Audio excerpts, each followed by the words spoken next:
ಸ್ನೇಹಿತರೆ ನಮಸ್ಕಾರ. ಮಹಾತ್ಮ ಗಾಂಧಿಯವರ ಆತ್ಮಕಥೆಯನ್ನು ಓದ್ತಾ ಇದ್ದೀವಿ. ಇದು 3ನೇ ಅಧ್ಯಾಯ, ಬಾಲ್ಯ ವಿವಾಹ. ಈ ಅಧ್ಯಾಯವನ್ನು ನಾನು ಬರೆಯಬಾರದು ಎಂದು ಅಂದುಕೊಂಡಿದ್ದರೆ ನನಗೆ ತುಂಬ ಸಂತೋಷವಾಗ್ತಾ ಇತ್ತು. ಇದರ ನಿರೂಪಣೆ ಮಾಡುವಾಗ ನಾನು ಅನೇಕ ಅಂತಹ ಕಹಿ ಗುಟುಕುಗಳನ್ನು ನುಂಗಬೇಕಾಗಿದೆ. ನಾನು ಸತ್ಯದ ಆರಾಧಕ ಎಂದು ಸಮರ್ಥಿಸಿಕೊಳ್ಳುವುದಾದರೆ ನಾನು ಬೇರೆ ರೀತಿಯಲ್ಲಿ ವರ್ತಿಸಲಾರೆ. 13ನೇ ವಯಸ್ಸಿನಲ್ಲಿ ನಡೆದ ನನ್ನ ವಿವಾಹವನ್ನು ದಾಖಲಿಸುವುದು ನನಗೆ ತುಂಬ ನೋವನ್ನು ಉಂಟು ಮಾಡ್ತಾ ಇದೆ. ಇಲ್ಲಿ ನನ್ನ ರಕ್ಷಣೆಯಲ್ಲಿರುವ ಅದೇ ವಯಸ್ಸಿನ ಎಳೆಯರನ್ನು ಕಂಡಾಗ ನಾನು ನನ್ನ ಮದುವೆಯ ಬಗ್ಗೆ ಚಿಂತಿಸುತ್ತೇನೆ ಮತ್ತು ನನಗೆ ನನ್ನ ಬಗ್ಗೆ ಕನಿಕರ ಉಂಟಾಗುತ್ತೆ. ನನ್ನ ಕಾಲದ ಜನಸಮೂಹದಿಂದ ಈಗಿರುವ ಈ ಎಳೆಯರು ತಪ್ಪಿಸಿಕೊಂಡಿದ್ದಕ್ಕಾಗಿ ಅವರನ್ನು ಅಭಿನಂದಿಸಬೇಕಾಗುತ್ತದೆ. ವಿವೇಕರಹಿತವಾದ ಎಳೆ ವಯಸ್ಸಿನ ಮದುವೆಯನ್ನು ಬೆಂಬಲಿಸಲು ಯಾವುದೇ ನೈತಿಕವಾದವಿಲ್ಲವೆಂದು ನನಗೆ ಅನಿಸುತ್ತದೆ. ನಾನು ಮದುವೆಯಾಗಿದ್ದೆ, ಆದರೆ ಮದುವೆಯ ವಾಗ್ದಾನ ಆಗಿರಲಿಲ್ಲ. ಕಥೆವಾಡದಲ್ಲಿ 2 ಬಗೆಯ ಕ್ರಿಯಾವಿಧಿಗಳಿವೆ. ಅವು ಯಾವುವೆಂದರೆ, ಒಂದು ನಿಶ್ಚಿತಾರ್ಥ, ಇನ್ನೊಂದು ಮದುವೆ. ನಿಶ್ಚಿತಾರ್ಥ ಎಂದರೆ ಹುಡುಗ ಹುಡುಗಿಯರ ತಂದೆ ತಾಯಿಯರು ಅವರಿಬ್ಬರನ್ನು ವಿವಾಹ ಬಂಧನಕ್ಕೆ ಒಳಪಡಿಸುವುದಾಗಿ ವಿವಾಹಕ್ಕೆ ಮುಂಚಿತವಾಗಿಯೇ ಕೈಗೊಳ್ಳುವಂತಹ ವಾಗ್ದಾನ. ಅದನ್ನು ಅವರಲ್ಲಿ ಯಾರೂ ಕೂಡ ಉಲ್ಲಂಘಿಸಬಾರದು. ಹುಡುಗ ಸತ್ತು ಹೋದರೆ ಕನ್ಯೆ ವಿಧವೆಯಾಗುವುದಿಲ್ಲ. ಅದು ಕೇವಲ ತಂದೆ ತಾಯಿಯರ ನಡುವೆ ಆಗಿರುವ ಕರಾರು ಮತ್ತು ಮಕ್ಕಳಿಗೆ ಅದರೊಂದಿಗೆ ಯಾವುದೇ ಸಂಬಂಧ ಇರೋದಿಲ್ಲ. ಕೆಲವು ಬಾರಿ ಮಕ್ಕಳಿಗೆ ಅದನ್ನು ತಿಳಿಸುವುದೇ ಇಲ್ಲ. ನನಗೆ ತಿಳಿಸದೆಯೇ 3 ಬಾರಿ ನನಗೆ ನಿಶ್ಚಿತಾರ್ಥವಾಗಿತ್ತೆಂದು ತೋರುತ್ತದೆ. ನನಗಾಗಿ ಆರಿಸಲ್ಪಟ್ಟ ಹುಡುಗಿಯರು ಒಬ್ಬರಾದ ಮೇಲೆ ಒಬ್ಬರಂತೆ ತೀರಿ ಹೋದರೆಂದು ನನಗೆ ತಿಳಿಸಲಾಗಿತ್ತು. ಆದ್ದರಿಂದ ನನಗೆ 3 ಬಾರಿ ನಿಶ್ಚಿತಾರ್ಥವಾಗಿತ್ತು ಎಂದು ಊಹಿಸಿಕೊಳ್ಳುತ್ತೇನೆ. ಹಾಗಿದ್ದರೂ ನನ್ನ 7ನೇ ವಯಸ್ಸಿನಲ್ಲಿ ನನ್ನ 3ನೇ ನಿಶ್ಚಿತಾರ್ಥ ನಡೆಯಿತೆಂಬ ಮಸುಕಾದ ಸ್ಮರಣೆ ನನ್ನಲ್ಲಿದೆ. ನನ್ನ ಮದುವೆಯ ಬಗ್ಗೆ ಈ ಒಂದು ಅಧ್ಯಾಯದಲ್ಲಿ ಹೇಳೋದಕ್ಕೆ ಇಷ್ಟಪಡ್ತೇನೆ. ನಾವು 3 ಸಹೋದರರು. ಮೊದಲನೆಯವನಿಗೆ ಆಗಲೇ ಮದುವೆಯಾಗಿತ್ತು. ಹಿರಿಯರು 2ನೇ ಸಹೋದರನಿಗೆ ಮದುವೆ ಮಾಡಲು ನಿಶ್ಚಯಿಸಿದ್ದರು. ಅವನು ನನಗಿಂತ 1-2 ವರ್ಷ ಹಿರಿಯನಾಗಿದ್ದ. ಅದೇ ಸಂದರ್ಭದಲ್ಲಿ ನನಗಿಂತ 1 ವರ್ಷ ಹಿರಿಯನಾಗಿದ್ದ ನನ್ನ ಸೋದರ ಸಂಬಂಧಿಯ ಮದುವೆಯನ್ನು ನನ್ನ ಮದುವೆಯ ಜೊತೆಯಲ್ಲಿ ಮಾಡಬೇಕು ಎಂದು ನಿಶ್ಚಯಿಸಿದ್ದರು ಹಿರಿಯರು. ಹಾಗೆ ಮಾಡುವುದರಲ್ಲಿ ಕಲ್ಯಾಣದ ಮಾತೇ ಇರಲಿಲ್ಲ. ಖಂಡಿತವಾಗಿಯೂ ನಮ್ಮ ಇಷ್ಟದ ಪ್ರಶ್ನೆ ಕೂಡ ಅದು ಆಗಿರಲಿಲ್ಲ. ಇದು ಪೂರ್ತಿಯಾಗಿ ಅವರ ಅನುಕೂಲತೆಯ ಮತ್ತು ಹಣಕಾಸಿನ ಪ್ರಶ್ನೆಯಾಗಿತ್ತು. ನಮ್ಮಲ್ಲಿ ಮದುವೆ ಎನ್ನುವುದು ಸರಳವಾದ ವಿಚಾರವೇನಲ್ಲ. ವಧು ಮತ್ತು ಅವರ ತಂದೆ ತಾಯಿಯರು ಕೆಲವೇಳೆ ಈ ವಿಷಯದಲ್ಲಿ ತಮ್ಮನ್ನೇ ವಿನಾಶಕ್ಕೆ ತಂದುಕೊಳ್ಳುತ್ತಾರೆ. ಕೆಲವರು ಪದಾರ್ಥಗಳನ್ನು ಹಾಳು ಮಾಡ್ತಾರೆ, ಕೆಲವರು ಸಮಯವನ್ನು ಹಾಳು ಮಾಡ್ತಾರೆ. ಸಿದ್ಧತೆಗಳು ತಿಂಗಳುಗಟ್ಟಲೆ ನಡೆಯುತ್ತವೆ.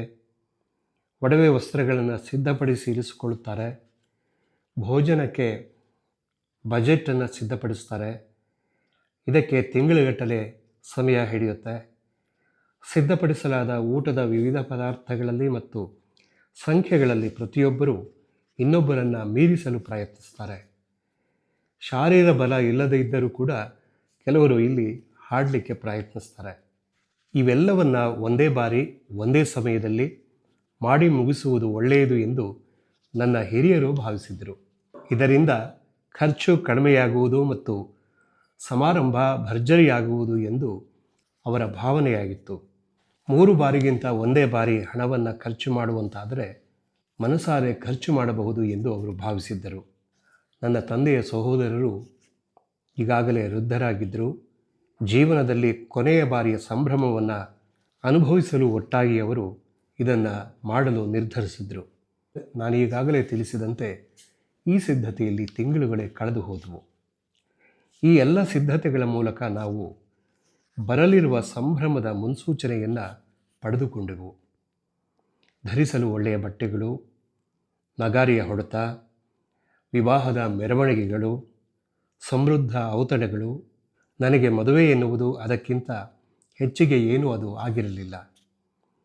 ಇಂದ್ರಿಯ ಸುಖದ ಅಪೇಕ್ಷೆ ಆನಂತರ ನನಗೆ ಬಂತು. ನನ್ನ ಸಹೋದರ ಮತ್ತು ತನ್ನನ್ನು ರಾಜ್ಕೋಟೆಯಿಂದ ಪೋರ್ಬಂದರ್ಗೆ ಕರೆತರಲಾಯಿತು. ನನ್ನ ತಂದೆ ದಿವಾನರಾಗಿದ್ದರು ಎಂದು ಈಗಾಗಲೇ ಹೇಳಿದ್ದೇನೆ. ಆದರೂ ಸಹ ಅವರೊಬ್ಬರು ಸರ್ಕಾರಿ ಸರ್ವೆಂಟ್ ಆಗಿದ್ದರು, ಅಂದರೆ ಸರ್ಕಾರಿ ಸೇವೆಯಲ್ಲಿ ಇದ್ದವರು. ಠಾಕೂರ್ ಸಾಹೇಬರಿಗೆ ಪ್ರಿಯರಾಗಿದ್ದರಿಂದ ಅವರಿಗೆ ಹೆಚ್ಚು ಹೆಚ್ಚು ಸೇವೆ ನನ್ನ ತಂದೆಯವರು ಮಾಡಬೇಕಾಗಿತ್ತು. ಕಡೆಯ ಕ್ಷಣದವರೆಗೂ ನನ್ನ ತಂದೆಯನ್ನು ಮದುವೆಗೆ ಹೋಗಲು ಅವರು ಬಿಡಲೇ ಇಲ್ಲ. ಕೊನೆಗೆ ಒಂದು ವಿಶೇಷ ಕುದುರೆ ಗಾಡಿಯನ್ನು ಮಾಡಿ ನಮ್ಮ ತಂದೆಯವರಿಗೆ ಪೋರ್ಬಂದರಿಗೆ ಕಳುಹಿಸಲಾಯಿತು. 5 ದಿನಗಳ ಪ್ರಯಾಣ. ಆದರೆ 3 ದಿನಗಳಲ್ಲೇ ಅವರು ಇಲ್ಲಿ ಬಂದು ತಲುಪಿದ್ರು. ತಲುಪುವ ಮಧ್ಯದಲ್ಲಿ ಗಾಡಿ ಮಗುಚಿಕೊಂಡು ನಮ್ಮ ತಂದೆಗೆ ವಿಪರೀತವಾದ ಗಾಯಗಳಾದವು. ನನ್ನ ತಂದೆ ದೇಹದ ತುಂಬ ಪಟ್ಟಿಗಳನ್ನು ಕಟ್ಟಿಕೊಂಡು ಇಲ್ಲಿಗೆ ಬಂದಿದ್ದರು. ಮುಂದೆ ಬರಲಿರುವಂತಹ ಸಂಭ್ರಮ ಕುರಿತ ಆಸಕ್ತಿ ಅವರಲ್ಲಿ ಮತ್ತು ನಮ್ಮಲ್ಲಿ ಅರ್ಧದಷ್ಟು ಕುಂದು ಹೋಯಿತು. ಇಷ್ಟಾದರೂ ಕೂಡ ಹೀಗೆಲ್ಲ ಆಗಿದೆ ಅಂಥೇಳಿ ಮದುವೆಯ ಮುಹೂರ್ತವನ್ನು ಹೇಗೆ ಬದಲಿಸಲಿಕ್ಕೆ ಸಾಧ್ಯ? ನಾನು ನನ್ನ ತಂದೆ ತಾಯಿಯರಿಗೆ ನನ್ನನ್ನು ಅರ್ಪಿಸಿಕೊಂಡಿದ್ದೆ. ಎಲ್ಲ ಸುಖ ಸಂತೋಷವನ್ನು ನಮ್ಮ ತಂದೆ ತಾಯಿಯರ ಸೇವೆಗೆ ತ್ಯಾಗ ಮಾಡಬೇಕು ಎಂಬುದನ್ನು ಮಾತ್ರ ನಾನು ಕಲಿಯಬೇಕಾಗಿತ್ತು. ಹಾಗಿದ್ದರೂ ನನ್ನ ಸುಖಾಪೇಕ್ಷೆಯನ್ನು ಶಿಕ್ಷಿಸುವ ರೀತಿಯಲ್ಲಿ ಒಂದು ಘಟನೆ ನಡೆಯಿತು. ಅಂದಿನಿಂದಲೂ ಅದು ನನ್ನ ಮನಸ್ಸಿನಲ್ಲಿ ಈಗಲೂ ಸಹ ಕಿರಿಕಿರಿ ಉಂಟು ಮಾಡ್ತಾ ಇದೆ. ನನ್ನ ತಂದೆ ಈ ಸಂದರ್ಭದಲ್ಲಿ ನೋವಿನಿಂದ ನರಳುತ್ತಿದ್ದರೂ ಸಹ ಗೆಲುವಿನ ಮುಖವನ್ನು ಪ್ರದರ್ಶನ ಮಾಡುತ್ತಾ ಮದುವೆಯಲ್ಲಿ ಮನಪೂರ್ವಕವಾಗಿ ಭಾಗವಹಿಸಿದರು. ನನಗೆ ಬಾಲ್ಯದಲ್ಲೇ ಮದುವೆ ಮಾಡಿದ್ದಕ್ಕಾಗಿ ನನ್ನ ತಂದೆಯನ್ನು ತೀವ್ರವಾಗಿ ಟೀಕಿಸುವ ದಿನ ಬರಬಹುದು ಎಂದು ನಾನು ಕನಸಿನಲ್ಲೂ ಸಹ ಅನಿಸಿರಲಿಲ್ಲ. ಆ ದಿನ ನಡೆದದ್ದೆಲ್ಲವೂ ಸರಿಯಾದ್ದು ಹಾಗೂ ಯಥಾರ್ಥವಾದದ್ದು ಹಾಗೂ ಸಂತೋಷ ಕೊಡುವಂಥದ್ದು ಎಂದು ನಾನು ಭಾವಿಸಿಕೊಂಡಿದ್ದೆ. ವಿವಾಹದ ವೇದಿಕೆಯಲ್ಲಿ ನಾವು ಹೇಗೆ ಕುಳಿತಿದ್ದೆವು, ಹೇಗೆ ನಾವು ಗಂಡ ಹೆಂಡತಿಯರಾದೆವು, ಒಬ್ಬರಿಗೆ ಇನ್ನೊಬ್ಬರು ಸಿಹಿ ತಿನಿಸುಗಳನ್ನು ಹೇಗೆ ತಿನ್ನಿಸಿದೆವು, ಹೇಗೆ ನಾವು ಒಟ್ಟಿಗೆ ಜೀವನವನ್ನು ಆರಂಭಿಸಿದೆವು ಎಂಬುದನ್ನು ನಾನು ಈಗಲೂ ಕೂಡ ಚಿತ್ರಿಸಿಕೊಳ್ಳಬಲ್ಲೆ. ಆ ಮೊದಲ ರಾತ್ರಿ ಇಬ್ಬರು ಅಮಾಯಕ ಮಕ್ಕಳು ನಾವು. ಜೀವನದ ಮಹಾಸಾಗರದಲ್ಲಿ ಏನೂ ಅರಿಯದೆ ಅವರವರೇ ಬೀಸಿಕೊಳ್ಳುತ್ತಾ ಬಗೆಯಲ್ಪಟ್ಟವರು ನಾವು. ನನ್ನ ಸಹೋದರನ ಹೆಂಡತಿ ಮೊದಲ ರಾತ್ರಿಯಲ್ಲಿ ನಾನು ಹೇಗೆ ನಡೆದುಕೊಳ್ಳಬೇಕು ಎಂದು ಹೇಳಿಕೊಟ್ಟಿದ್ದರು. ನನ್ನ ಹೆಂಡತಿಗೆ ಈ ವಿಚಾರವನ್ನು ಯಾರು ಹೇಳಿಕೊಟ್ಟರು ಎಂದು ನಾನು ವಿಚಾರಿಸಲಿಲ್ಲ. ಹಾಗೆ ಅದನ್ನು ಈಗಲೂ ಕೂಡ ಚಿಂತಿಸುವುದಿಲ್ಲ. ಒಬ್ಬರ ಮುಖವನ್ನು ಇನ್ನೊಬ್ಬರು ನೋಡುವಂತಹ ಧೈರ್ಯವೂ ಕೂಡ ನಮ್ಮಲ್ಲಿ ಇರಲಿಲ್ಲ. ನಾವು ತುಂಬ ನಾಚಿಕೆಯಿಂದಿದ್ದೆವು. ನಾನು ಅವಳೊಂದಿಗೆ ಹೇಗೆ ಮಾತನಾಡಲಿ? ಆದರೆ ಇಂತಹ ವಿಷಯಗಳಲ್ಲಿ ಪಾಠ ಹೇಳಿಸಿಕೊಳ್ಳುವುದು ನಿಜವಾಗಿಯೂ ಅವಶ್ಯಕವಲ್ಲ. ಹಿಂದಿನ ಜನ್ಮದ ಪ್ರಭಾವ ಎಲ್ಲ ಪಾಠಗಳನ್ನು ಅನಗತ್ಯ ಮಾಡಿಬಿಡುವಷ್ಟು ಸತ್ವಯುತವಾಗಿರುತ್ತದೆ. ಕ್ರಮೇಣ ನಾವು ಒಬ್ಬರನ್ನೊಬ್ಬರು ಅರಿತುಕೊಳ್ಳಲು ಆರಂಭಿಸಿದೆವು. ಹಾಗೆ ಒಟ್ಟಿಗೆ ಮನಪೂರ್ವಕವಾಗಿ ಮಾತನಾಡಲು ಆರಂಭಿಸಿದೆವು. ನಾವಿಬ್ಬರೂ ಒಂದೇ ವಯಸ್ಸಿನವರಾಗಿದ್ದೆವು. ಆದರೆ ಗಂಡನ ಅಧಿಕಾರವನ್ನು ಚಲಾಯಿಸಲು ನನಗೆ ಹೆಚ್ಚಿನ ಸಮಯ ಬೇಕಾಗಿರಲಿಲ್ಲ. ಇದು ಮಹಾತ್ಮ ಗಾಂಧಿಯವರ ಆತ್ಮಕಥೆಯ 3ನೇ ಭಾಗ.